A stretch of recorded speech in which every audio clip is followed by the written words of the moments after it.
A carta chegou sem alarde. Envelope simples, papel comum, letras cuidadosas demais para serem ignoradas. Não havia pressa no traço. Quem escreveu queria ser lido com atenção. Queria ser levado a sério. Quanto tempo vocês acham que um assassino consegue esperar? Para a polícia de Wichita, aquela pergunta não era apenas provocação. Era um aviso tardio. Um eco de algo que a cidade tentava esquecer havia décadas. Antes das cartas, antes do nome, antes do medo coletivo, houve observação. Um homem caminhava por ruas tranquilas como qualquer outro. Parava, fingia olhar vitrines, ajustava o passo ao fluxo do bairro. Nada nele chamava a atenção. Era isso que o tornava perigoso. Ele observava horários, rotinas, padrões invisíveis. Aprendeu quando as luzes se apagavam, quando o silêncio se instalava, quando a normalidade ficava vulnerável. A primeira casa foi escolhida pela previsibilidade. Não havia cercas altas nem cães.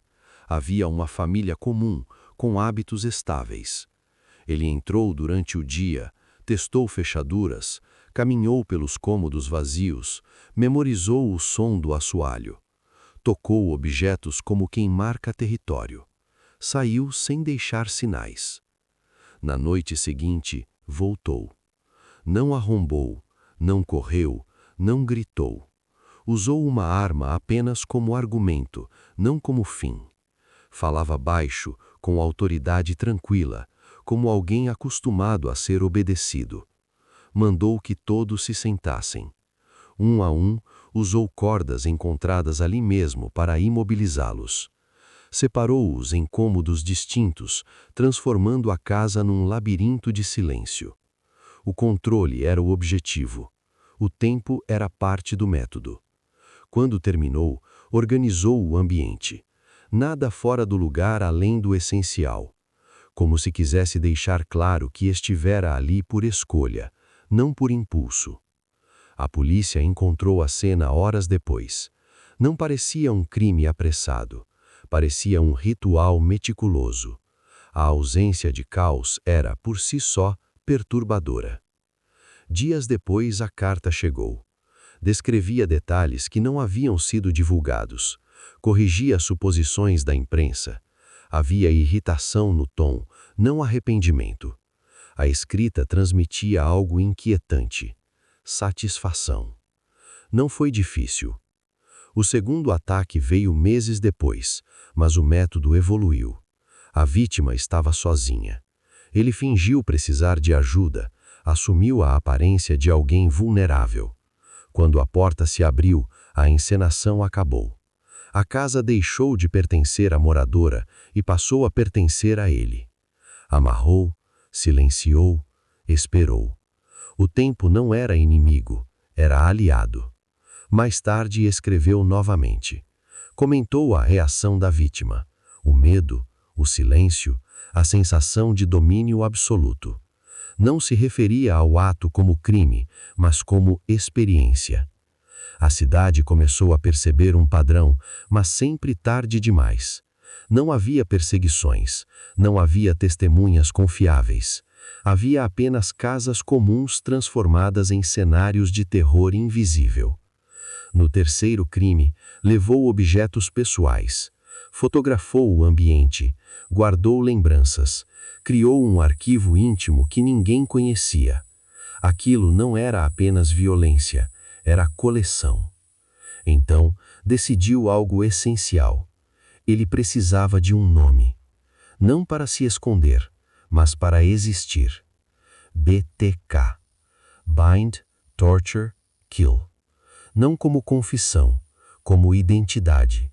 As cartas seguintes vinham carregadas de correções, zombarias e exigências. Ele queria reconhecimento. Queria que a polícia entendesse que estava lidando com alguém inteligente, paciente, metódico. Corrigia erros públicos como um professor corrigindo alunos desatentos. Vocês sempre entendem tudo errado. Os crimes não seguiam um calendário, seguiam vontade. Às vezes havia longos intervalos, às vezes retornos inesperados. Ele escolhia vítimas vulneráveis, mas também escolhia o momento em que o medo coletivo precisava ser reativado. Entrava em casas durante o dia para preparar tudo. Desligava telefones, trancava portas, fechava cortinas, criava isolamento absoluto. Quando a noite chegava, o cenário já estava montado. Ele não precisava correr. Ninguém viria. Em algumas cenas, a polícia encontrou sinais claros de planejamento prolongado. Nada indicava pânico. Tudo indicava intenção. O silêncio era tão presente quanto qualquer objeto. Depois, as cartas. Sempre as cartas. Elas eram tão importantes quanto os crimes, talvez mais. Nelas, BTK se sentia completo. O ato sem reconhecimento era incompleto. A morte sem narrativa não satisfazia. Então, de repente, parou. Nenhuma carta, nenhum corpo, nenhuma provocação. Os anos passaram, o caso esfriou. Novos investigadores assumiram. Quando a nova carta foi confirmada como autêntica, a sensação em Wichita não foi de pânico imediato, mas de algo mais profundo, um medo antigo sendo acordado à força. Como um pesadelo que retorna depois de décadas, exatamente no ponto em que havia sido interrompido. BTK não estava pedindo atenção, ele estava cobrando. A polícia reuniu equipes antigas e novas. Arquivos empoeirados foram reabertos. Fotografias amareladas voltaram às mesas. O nome, que durante anos havia sido apenas uma sigla em relatórios esquecidos, recuperava peso, recuperava presença. Do outro lado, ele observava. Não de longe, como antes, mas de dentro. Acompanhava as notícias, lia cada linha publicada, cada erro cometido. O mundo havia mudado, mas sua necessidade permanecia intacta. Ele não era apenas um assassino que havia retornado, era alguém que se sentia atraído pelo esquecimento. Durante os anos de silêncio, nunca deixou de se considerar BTK, apenas havia aprendido a esconder melhor. Sua rotina era cuidadosamente construída, trabalho regular, vida familiar estável, participação ativa na comunidade, uma máscara tão convincente que nem ele parecia perceber onde terminava o personagem e começava o monstro. Mas à noite, a mente não obedecia à rotina diurna. Ele revivia cenas com precisão perturbadora. Lembrava-se do som das casas, do peso do silêncio, do instante em que o controle absoluto se estabelecia. Aquilo não era culpa, era lembrança funcional. Um arquivo mental acessado sempre que a sensação de insignificância ameaçava surgir. As vítimas, para ele, não eram pessoas completas, eram momentos, episódios de domínio, provas de existência. Quando decidiu escrever novamente, fez isso com cuidado. Não queria parecer desesperado, queria parecer confiante, superior, alguém que sabia exatamente o que estava fazendo. Nas cartas, adotava um tom quase pedagógico. Explicava como havia entrado nas casas, como preparava o ambiente com antecedência, como o medo surgia não do ato em si, mas da espera, do silêncio imposto. O medo cresce quando não há para onde fugir. Ele corrigia erros técnicos da polícia, zombava de suposições equivocadas, demonstrava conhecimento de investigação criminal. Isso não era coincidência. Era parte da construção da imagem que desejava projetar, alguém sempre um passo à frente. A polícia, por sua vez, precisava responder, mas cada resposta pública era um risco. Cada palavra dita podia alimentar exatamente o que ele buscava. Ainda assim, o jogo estava de volta. Durante décadas, BTK havia controlado o ritmo. Agora precisava provar que ainda era relevante, que ainda era perigoso, que ainda merecia ser lembrado. Foi nesse estado emocional que cometeu o erro. Não foi impulsivo, foi arrogante. Ele acreditava que o mundo ainda funcionava como antes, que a tecnologia era superficial, que a polícia continuava presa a métodos antigos, que sua inteligência era suficiente para mantê-lo invisível. Quando perguntou publicamente se um disquete poderia ser rastreado, não buscava informação, buscava confirmação. Precisava ouvir que ainda estava seguro. A resposta veio rápida: não. Era tudo o que ele precisava. O disquete chegou como um presente, um objeto comum, quase obsoleto, carregando arquivos simples, mas também carregava algo que ele não considerou: rastros invisíveis, dados residuais, informações técnicas que não existiam quando ele começou. Enquanto ele aguardava reconhecimento, a polícia trabalhava em silêncio. Analistas examinaram o conteúdo com paciência cirúrgica. Não buscavam apenas o que estava escrito, mas como havia sido escrito, onde, quando, em que contexto. Cada detalhe era uma possibilidade. O nome surgiu aos poucos, não como revelação dramática, mas como encaixe lógico, um registro aqui, um histórico ali, um padrão que finalmente fazia sentido. Dennis. Comum demais, simples demais, exatamente como deveria ser. A vigilância começou sem alarde, nenhuma sirene, nenhuma abordagem, apenas observação, rotina, confirmação. Tudo aquilo que BTK havia feito por anos agora se voltava contra ele. Ele não percebeu. Continuava vivendo normalmente, trabalhando, sorrindo, participando de encontros sociais, escrevendo mentalmente cartas que talvez nunca mais enviasse. Até o dia em que sentiu algo diferente. Não medo, estranhamento. A sensação de que não estava mais sozinho no jogo. O caçador ainda se sentia caçador, mas pela primeira vez, alguém estava aprendendo seus passos com a mesma paciência que ele sempre se orgulhava de ter. E o silêncio, aquele que sempre o alimentava, começava lentamente a mudar de dono. O dia da abordagem não foi dramático. Não houve perseguição. Não houve resistência. Dennis estava em sua rotina habitual quando percebeu a presença.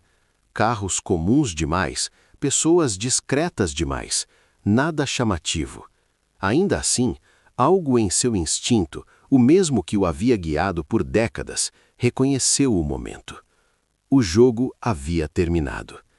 Quando os agentes se aproximaram, ele não tentou fugir, não perguntou o motivo, não fingiu surpresa. Apenas sorriu de forma contida, como alguém que finalmente recebe a confirmação de algo que já sabia. Finalmente, disse. Naquele instante, BTK não se sentiu derrotado, sentiu-se reconhecido. Durante o interrogatório, falou com uma tranquilidade desconcertante. Não havia tensão em sua postura, não havia ansiedade em sua voz. Respondia às perguntas como quem revisita um projeto antigo. Corrigia datas, ajustava detalhes, demonstrava orgulho da própria memória. Para ele, aquilo não era confissão, era narrativa. Falava sobre controle com naturalidade, sobre como o silêncio era mais poderoso do que qualquer ameaça, sobre como o medo crescia quando a vítima percebia que ninguém viria. Não usava palavras emocionais, usava termos técnicos, funcionais. As vítimas surgiam em seu discurso não como pessoas, mas como situações.